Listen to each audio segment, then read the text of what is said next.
welcome to another edition of Currently in Quincy. I'm Joe Catalano, and on today's program, Pat Ronan's here from Father Bill's in Mainspring. We'll be getting an update on their new Yawkey Housing Resource Center here in Quincy. First, though, we take a look at the weather and the news for you. Currently in Quincy, it is beautiful. Brilliant sunshine out there. It's 80 degrees right now, nice and dry. A sunny, pleasant way to wrap up July today with temperatures in the low 80s this afternoon. Another great night for sleeping this evening with clear skies. Lows drop off into the lower 60s. Really a beautiful stretch of weather as we welcome August tomorrow with even cooler temperatures. Lots of sunshine. Highs tomorrow only in the mid-70s and upper 50s tomorrow night. And it stays nice into Wednesday. Thursday starts to get a little more humid. Next chance for showers, though, not until late Thursday night. Again, we have sunshine and 80 degrees in Quincy right now. Checking news for you today, the new Quincy Police Station is still about 2 years away from being completed. Quincy Mayor Thomas Koch says that steel framing for the new public safety complex being built right behind the existing station on C Street will be going up very soon. It's going fine. It's going fine. It's a big project. It's a complicated project. Father Bill's any day is supposed to be fully operational across the street. They're waiting on National Grid. Then that will lead to the removal, destruction of the old building, and they'll continue on. But they have begun the foundation pouring. People have been by. People have noticed there's a lot more activity on the site with the concrete trucks, with the pumps. Doing the foundation work, so that's a good thing. Again, it's a big project for municipalities. So, other than some of the schools we've done, this will be the biggest building project that we've done in a long time. Mayor says the plan is to continue using the current police station until the new complex is completed. He says cost increases and the pandemic combined to delay the project. But he says when it is completed, the new building will serve the city for 50 to 100 years. The new complex will house the police department, the fire department's administration, and the Office of Emergency Management. Total cost of the project, $143 million. The Quincy Teachers Union is endorsing Ann Mahoney for mayor. Quincy Education Association President Gail Carvalho told the Mahoney Committee that the union believes that Mahoney has demonstrated a desire to work for all of Quincy's families as the city continues to grow. The union represents 975 public school teachers in Quincy and faculty and staff at Quincy College. Mahoney said she was honored to have the teachers union's support. Mahoney served 12 years on the Quincy School Committee before being elected to an at-large city council position 5 years ago. This is her third run for mayor as she tries to unseat incumbent Thomas Koch, who was first elected in 2007. The teachers union is also endorsing Courtney Perdios for one of the 3 school committee seats that are up for re-election this year. First day of school in Quincy is just over a month away. The folks at Interfaith Social Services have launched their annual Back to School Backpack Drive. Each year, Interfaith provides backpacks stocked with school supplies for children of their food pantry clients. Executive Director Rick Doan says there are several ways that people can participate in the drive. We're asking people to go out, purchase a backpack. We have a list of the supplies on our website, interfaithsocialservices.org, and they can see that list of what we suggest to be included in the backpack. And then they go out and shop for it with their kids or shop for it themselves. Kids love being able to pick out a backpack and think, this is going to go to a kid in need. And the reality is the kid sitting next to them in the classroom might be the kid they bought the backpack for. So this is a way to engage children, engage the community, assemble the backpacks, and then bring it in. But we know not everybody can do that. So we have an Amazon wish list that people can go in, purchase the items, and have them shipped directly to us. And then we'll put the backpack together for you. Doan estimates that Interfaith will distribute over 700 backpacks to children across the South Shore this year. First day of school in Quincy is September 6th. All of the estimated 20,000 shade trees that are on public property in Quincy will be surveyed over the next 2 months. City has hired CN Utility Consulting to take inventory of trees on city streets, parks, and cemeteries, all in effort to get a better picture of the current state of the Quincy shade tree canopy. Workers will assess the types of trees, their location, their health, and identify areas where trees should be added or removed. Quincy Mayor Thomas Koch said trees improve the quality of life and the environment. Quincy Tree Warden Danielle Cathcart says the tree survey will help the city forecast, budget, and develop a more proactive plan managing and growing the city's tree canopy. Those surveyors will be wearing brightly colored vests and hard hats. They may have to step onto private property to measure a tree, and the results of the survey will be posted to the city's website. A woman is facing 2 counts of animal cruelty after police were forced to smash a car window to rescue 2 dogs from her vehicle on Friday. Officers were called to the parking garage at the President's Place on Hancock Street in Quincy Center about noontime Friday on a report of 2 dogs in distress inside a closed vehicle. Police say a laser thermometer measured 94 degrees inside the car. Animal Control Officer Nicholas Malvesti and Officer Sean Klimas received authorization to break the car's window. The dogs were taken into custody by Animal Control. Police later found the owner of the vehicle, who was from out of the area. She's charged with 2 counts of animal cruelty. It's our check of news for you today. Coming up, we sit down with Pat Ronan from Father Bill's in Mainspring for an update. That's next.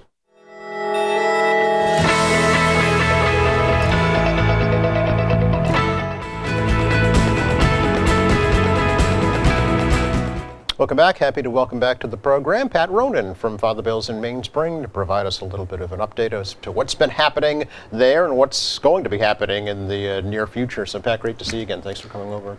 Really nice to see you. Thanks so much for having me back. I think it was November, or it was definitely colder last time I saw you. Yeah, for sure. And a lot has happened actually since last time you've been here. Yeah. The Yawkey Housing Resource Center was just a wood stick frame at the time, I think, and it's just about done now. Yeah, it's pretty incredible looking at, we've been trying to take photos every month of the progress, and to think that like not that long ago, you know, the frame was coming up, and you know, even earlier than that, the concrete for the foundation was going in. So yeah, as you said, we are almost there. We're slated to open for operation at the Yawkey Housing Resource Center in October. Okay. Which was a couple months behind our original date. We've had some, you know, just like any big construction project, there are some delays, and we had a transformer we were waiting for. And so we are confident, we're ready to go, that October is going to be the opening, and we're thrilled because this is a new model. We think this is going to really change the way that a community addresses homelessness, and primarily that's through getting ahead of the crisis and helping people before they even need to come to shelter. It's prevention, right? It's prevention first. It's much like taking care of your health. You don't want to get sick. You want to take care of it before you get sick, right? So take care of folks before they end up on the street. That's the model. Definitely, and that is new. That's a new model that we've actually introduced it over the last couple years with a new department called our triage department. So instead of just the traditional overnight shelter where someone comes to us at 4:30, 5 o'clock at night and stays, they get a bed, they get a meal, and then in the morning, 7:30 a.m., they have to leave for the day. That's what we were funded for. So that's what we based our programs on. Through best practices, about over a decade ago, we started looking at changing that model and creating this housing resource center delivery model. So we would still offer the overnight shelter, of course, because we believe that nobody should be homeless. No one should have to sleep outside or in their car. So we will always provide those emergency shelter beds. But what's new for us, and what we're really the most excited about, is the new day center we'll be opening at this building. Right. And that's going to include like whatever resources you think you might need if you're facing a housing crisis or you're experiencing homelessness. We're going to be bringing them in to the building and offering them to our participants. The biggest question I have is how do you find those folks, Pat? How do you outreach, and intervene and help them? Speaking to the participants or the providers who will be working with? The participants. Participants. The actual clients, yeah. Well, we're fortunate to have some really great partnerships throughout the city and the region that, if someone is going to, the local municipality or another service organization to a local hospital, Okay. They know that the services we provide, we'll get referrals all the time.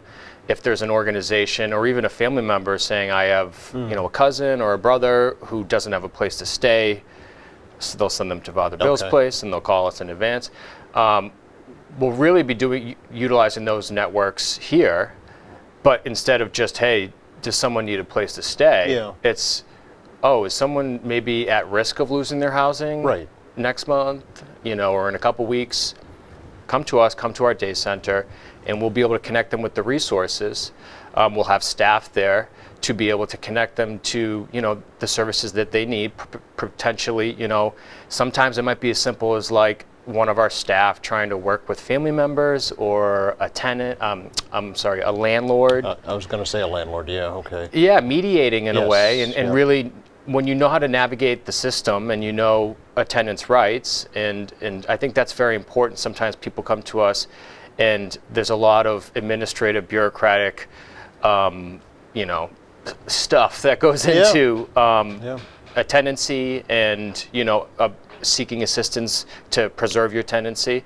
And so that's what our team will be there, is to sort of be the experts in those fields to help people either remain housed or if they become homeless, try to get them rehoused as quickly as possible. Yeah, so part of the equation really is to let these social service agencies know that you're going to be providing this service now at the Yawkey Housing Resource Center, right? Folks, I don't know, QCAP, Interfaith,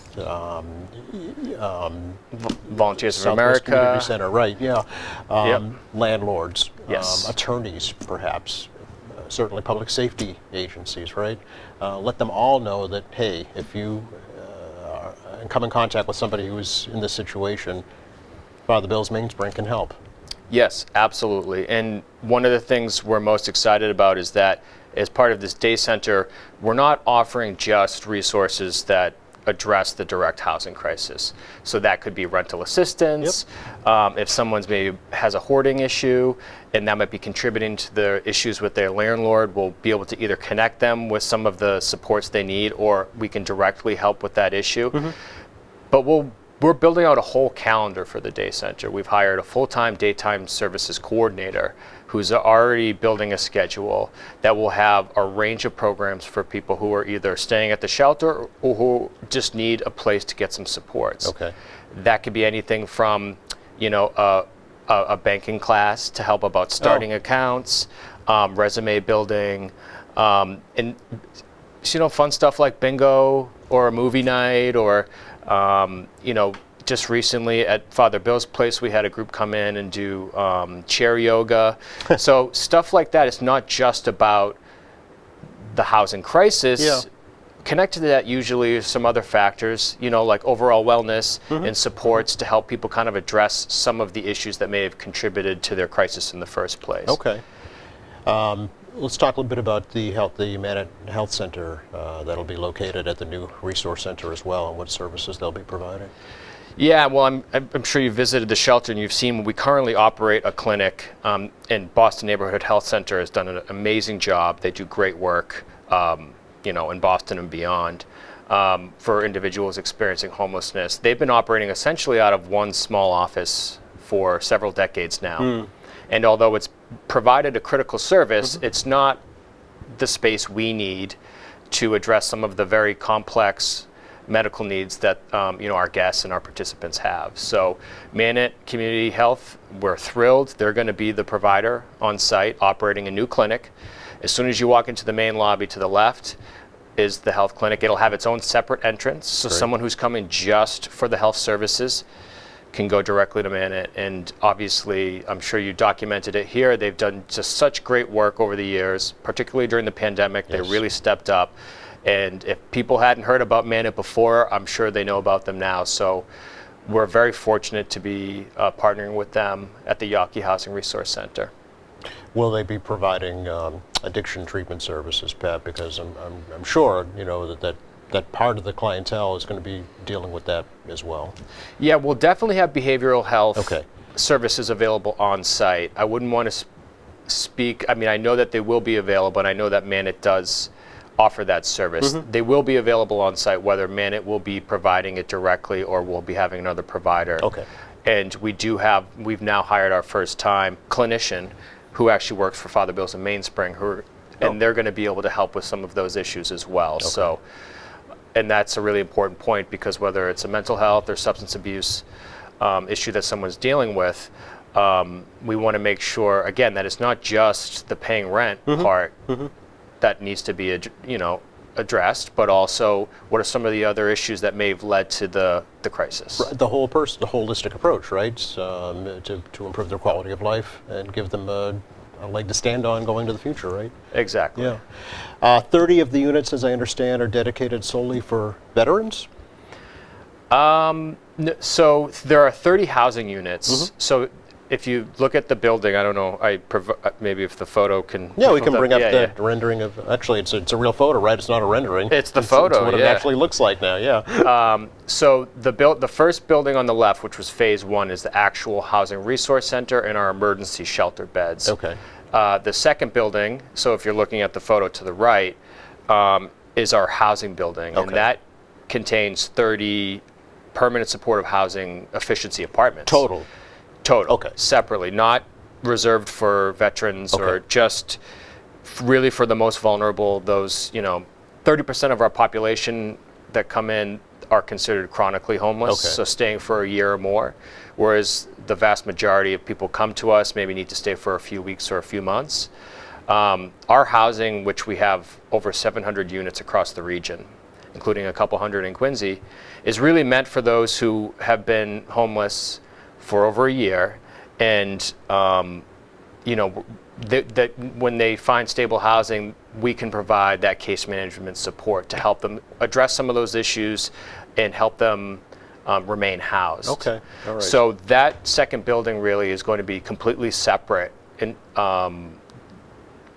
separate from the housing resource That's their center. home. That's their home. That is their home. Yeah. Yeah. Okay. Their own efficiency apartment with a kitchenette and bathroom and all that.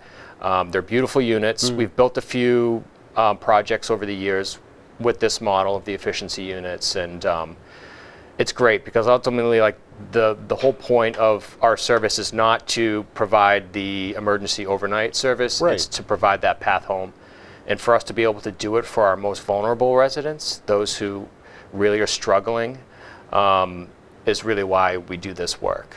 These are the folks that we see in Quincy every day, right? That are experiencing chronic homelessness. This is their home, if you will. Now they have a roof over their head. Yes, and sometimes, the reason why someone might be experiencing homelessness for a long time is because it can sometimes be difficult to transition to something that is a bit more stable. Whether it's coming to the shelter, there were reservations there, or living in housing, that is a huge adjustment. Yeah. If you've been living on the streets or in a shelter environment for years. Yep. And we've worked with individuals who maybe that first night they didn't even want to spend it in their apartment. And that's why our permanent supportive housing is about case management. Okay. Our staff being involved. And we have a great success rate. 93% of our tenants across our 700 units stay housed for at least 3 years. That's great. So this housing first model works. We're ending homelessness by, looking at the most vulnerable who come to our shelters and utilize the most emergency services, and that can include detoxes or emergency rooms, helping those people become stably housed over the long term with our supports. There is a section, though, for veterans, is there not, in the new resource center? Yes, Okay. there'll be respite beds, and we're really excited about those as well. And some of those we've been partnering with we are partnering with the VA to provide some of those beds to veterans. And the respite model is something that we started at our Brockton shelter a few years back. And it really, we believe as an agency, is going to just continue to grow as part of our services, because we believe that homelessness, it's a healthcare issue. And not only do the healthcare experts say that, but like a lot of the studies that have looked at public health costs for people who are experiencing homelessness, what is the best way to address the services to support that person, but also to bring down the healthcare costs. Right. Yeah. And stable housing has been proven to help the person and bring down the healthcare costs. Sure. So if you are having surgery, or maybe you're going through chemotherapy, but you're homeless, you know, where do you go? Right. In a crowded sort of shelter environment, congregate setting, not ideal. You need a visiting nurse to come check up on you. And so these respite beds are really more private. They're set off, they have the space so a visiting nurse could come. And, you know, ultimately, like we've all had, you know, when you have a medical issue, the recovery is so important to getting back to your life. So for those who are experiencing homelessness, they deserve that same recovery as well. So that's why we're really excited about these Yeah, beds. just keep them off the streets, keep them out of the emergency rooms, right? Exactly. Exactly. Yep. There was a service held not too long ago over at the Church of Presidents. Tell me about that. Yeah, thanks for mentioning that. It's really special for our staff. We hadn't had a service like this since 2019, before the pandemic. It was a memorial service to really honor the lives of our guests in the Quincy area who have passed away in recent years. Yeah. You know, sadly, some of the participants who come to us, you know, they may have been disconnected from family or friends. And so many times the staff at Father Bill's can start to become like family and their closest social connections. So, you know, those bonds are built. And, you know, so when those individuals pass away, it's really a challenging time for our staff. And Sure. I think you know, this is, Reverend Froome, and that's our senior program director, John Lanham, speaking at the service. Okay. There were about 45 individuals who had passed away in the Quincy area in recent years, whether they were shelter guests or housing tenants. And, you know, there's Pastor Alyssa, who has been such a strong supporter of our mission and the entire Quincy Interfaith Network. This was an opportunity for us to honor those lives, because their lives matter. And, you know, I think it's important to, you know, there were friends and family members of those participants who attended as well. And this was an opportunity to highlight their lives and what made them unique. But they probably didn't have a proper funeral, right? And if they did, you know, maybe it wasn't something that our staff had a chance to participate in. All right, yeah. Just say goodbye. Especially during the pandemic. And remember them, yeah. Yeah, so to kind of bring it back to the housing first model, I mean, when someone gets housing and they find some stability, it's not just about the key and the bedroom and the kitchen and the bathroom. That's all really important stuff, and you know, we believe that everybody deserves those basic services, those basic amenities in their life. But a path home, really, to us, is about you know, finding new hobbies, getting back to work, or advancing your career if you're already working and you want to advance your career, and reconnecting with family. We've found that some of these participants we were honoring maybe hadn't been in touch with family members for months or years. Yes. Yeah. They came to our shelter, they got sober if they were dealing with an issue, and they got housed, and they were able to reconnect with family. Yeah. One of the speakers at your recent ribbon cutting talked about the impact Father Bill's had on her brother, and just that, how it helped him reconnect with his family.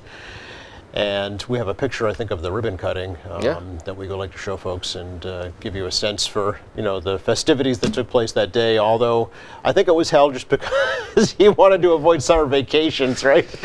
Yeah, I mean, you know, when you hold a ribbon cutting, it's usually traditionally to open the doors for the building. But knowing that a lot of people take vacations and the summer can get busy, we wanted to celebrate in mid-June. And yeah, June 15th, you'll see there, we had a great turnout. Debbie Griffin, who's in the yellow in that photo, she's a Quincy resident. Her brother, the late Danny Connolly, was a guest at Father Bill's, and then was housed through Father Bill's through our permanent supportive housing. And Danny has such a powerful story. He really found out through his stay at Father Bill's that he had a love for cooking, and that became a passion for him. He started volunteering his time and on holidays to cook for the guests. Yeah. I mean, that's really giving it back. You know, you've received services and you want to give it back That's to those right. who are still using them. Yep. And so she did such a beautiful job. I don't think there were many people who were able to keep a dry eye while she was speaking. So that's what this is all about. This is about reconnecting with your community and your family, and housing can play such an important role in that. We look forward to the opening in October, Pat, and I know that you're working on a similar model down in Brockton as well. So it's already starting. You're setting the trends. So thanks for the update. Appreciate it. Thank you. QATV and you yourself have always been so supportive of our mission and helping us get the message out there. So we really appreciate it. You're very welcome. Just enough time to check the forecast for you for the rest of the day today. It looks spectacular. Lots of sunshine and in the low 80s. Nice, clear, comfortable nights too, with temperatures into the low 60s. Nice stretch of weather really through Thursday. Next chance for rain not till Thursday night and into Friday. Until then, enjoy it. Thanks again going out to Pat Ronan for joining us from Father Bill's in Mainspring. Thank you to our crew. Thank you for watching. Friday here in the show, Quincy Veteran Services Officer Christine Cugini will be stopping by. We're learning about the PACT Act. Meantime, check our website. It's qatv.org. You'll find our latest programs, news and information, video on demand, live streaming, and more. For all of us here at QATV, I'm Joe Catalano. Have a great week.